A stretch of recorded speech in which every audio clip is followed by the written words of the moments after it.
Hello friends, होने वाले हैं कहानी का शीर्षक है किराएदार। मेरा नाम सुमित है। मैं 25 साल का हूँ। मैं बहुत साधारण सा लड़का एक सरकारी स्कूल का अध्यापक हूँ। मेरे घर में मैं और मेरी माँ 2 लोग हैं।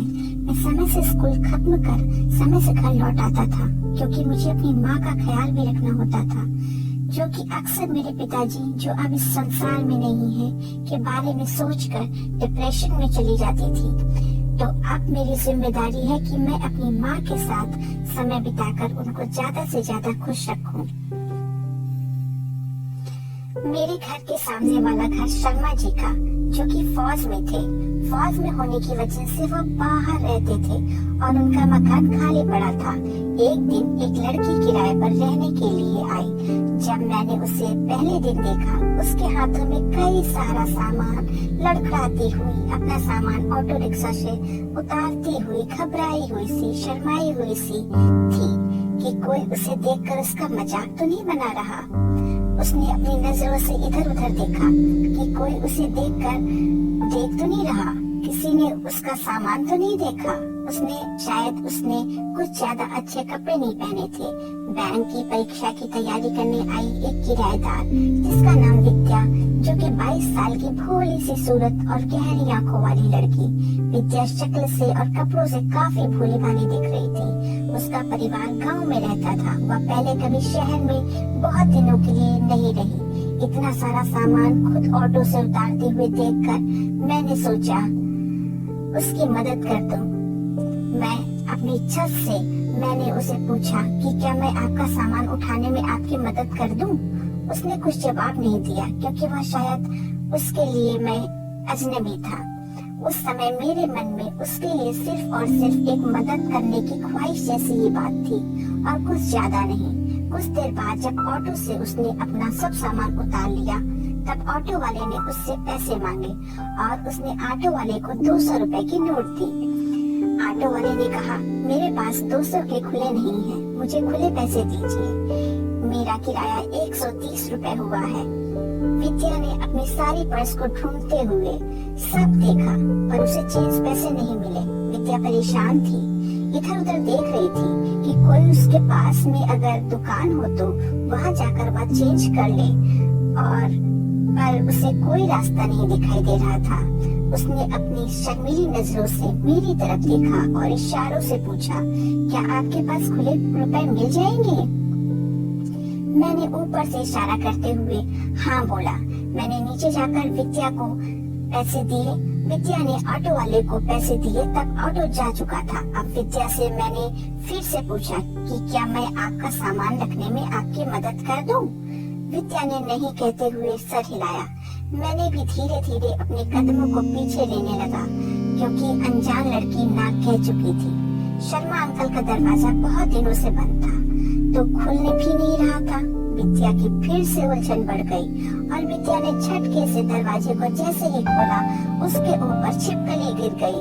आह! विद्या चिल्लाई। छिपकली को अपने ऊपर गिरता देखकर विद्या बहुत घबरा गई और घबरा कर चीखी और दौड़कर मेरी तरफ मेरा हाथ पकड़ लिया।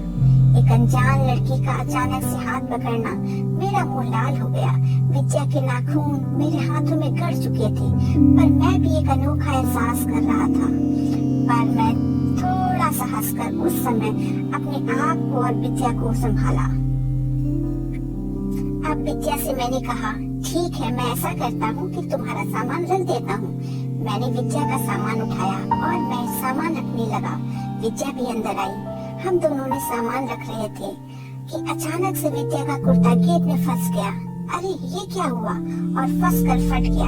विद्या का कुर्ता कुछ ऐसी जगह से फटा था जिसके कारण विद्या शर्म से लाल हो गई और मेरी आंखें विद्या के ऊपर अटक गई। बाद में मुझे एहसास हुआ कि मुझे अपनी आंखें विद्या के ऊपर से हटा लेनी चाहिए, पर मैं क्या करता? विद्या की कमर के पास फटा हुआ कुर्ता और फटे हुए कुर्ते से विद्या की कमर और उस पर तिल। उफ! मैं तो कुछ ही सेकंड में मर ही गया था। उफ! मैंने ये क्या देख लिया? विद्या शर्म से अपनी कमर पर हाथ रखते हुए और अंदर कमरे में जाने लगी। मैं भी विद्या के घर से निकल आया। अब धीरे धीरे विद्या की नजर मेरी नजरों से मिलती और कुछ अनकही बातें कह जाती। ऐसे ही समय बीतता गया और अब लगभग 11 महीने हो चुके थे। हम एक दूसरे से नजरों ही नजरों में कई सारी बातें कर जाते थे। विद्या का रिजल्ट आ चुका था। विद्या बैंक का एग्जाम को पास कर चुकी थी। ये खुशी मेरे लिए बहुत बड़ी थी और यह खुशी विद्या मेरे साथ साझा करना चाहती थी। विद्या मेरे घर आई, उसकी मेरी माँ के साथ अच्छी बनने लगी थी। अक्सर विद्या मेरे माँ के साथ कई कामों में मदद कर देती थी। जैसे ही मैं घर आता, विद्या वहाँ से निकल जाया करती थी। मेरी माँ भी विद्या को बहुत पसंद करती थी और उसकी तारीफ करने लगी थी। उस दिन विद्या ने मेरी माँ को मिठाई खिलाई और बोली, मैं आंटी एग्जाम में पास हो चुकी हूँ। मेरी माँ ने कहा कि सुमित को भी मिठाई खिला दो, उसे भी यह जानकर काफी अच्छा लगेगा। मैं ऊपर के अपने कमरे में था, लेकिन यह सब मैंने सुन लिया था। आज विद्या का वह काम पूरा हो चुका था जिसकी वजह से हुई थी और मुझे भी इस बात की काफी खुशी थी कि मैं कभी उसके लिए रुकावट नहीं बना। इन 11 महीनों में मैंने कई बार विद्या को छत पर, ऊपर, नीचे, मेरे घर पर कई जगह देखा। बस यही लगता था कि जैसे मैं उसे कई सालों से जानता हूँ। मेरे ऐसे एहसास में पहले किसी के साथ में मैंने नहीं किया। विद्या से माँ को एक अजीब लगाव था। विद्या को भी माँ से एक अजीब लगाव था और हमारी आम बोली में बातचीत भी हुई। मुझे उसने मन ही मन में प्रेम हो गया और इस बात को मैं समझने लगा था कि शायद विद्या भी मुझसे प्रेम करने लगी है, पर वह अपने घर वालों को निराश नहीं करना चाहती थी। इसीलिए अपनी पढ़ाई पर पूरा ध्यान केंद्रित रखती थी और मुझे भी उसकी निष्ठा देखकर काफी अच्छा लगता था। उस दिन जब विद्या ने मेरी तरफ कदम बढ़ाए तो पता नहीं क्यों मेरे दिल की धड़कन बहुत तेज हो गई और तेज होती जा रही थी। विद्या के बढ़ते कदमों से मेरा चेहरा लाल हो गया था। विद्या के पैरों की आहट मुझे बेचैन कर रही थी। जैसे जैसे विद्या मेरे पास आ रही थी मुझे कुछ हो रहा था। अब विद्या मेरे दरवाजे पर आ चुकी थी। उसने दरवाजा खटखटाया। सुमित, सुमित, आप रूम में हैं? मैं हड़बड़ाते हुए बोला, हाँ हाँ विद्या, हाँ। उस दिन पहली बार विद्या मेरे कमरे में आई थी।